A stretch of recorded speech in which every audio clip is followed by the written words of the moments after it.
Corporate ऑफिसमध्ये आत्मविश्वासानं वावरणाऱ्या किरण कुर्मा. गडचिरोलीमधल्या घनदाट जंगलातून किरण यांचा हा प्रवास सुरू झालाय.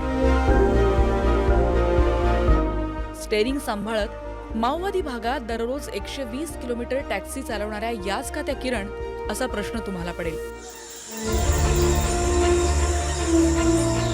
मागास, दुर्गम भाग, मुलीची जात अशी सबब नाही आणि शिक्षणाची नाड त्यांनी सोडली नाही. वडील आजारी पडले तरी निर्भीड बनत या मुक्तानं टॅक्सी चालवत घर सांभाळलं. अर्थशास्त्रात पोस्ट ग्रॅज्युएट झाल्या आणि फेलोशिप करायला थेट इंग्लंड गाठलं. गडचिरोलीच्या जंगलातून निघत आज किरण कॉर्पोरेट जगात आपला ठसा उमटवतायत. परिस्थितीला दोष न देता आव्हान म्हणून स्वीकारणाऱ्या किरण कुर्मा यांच्या धैर्याला सलाम.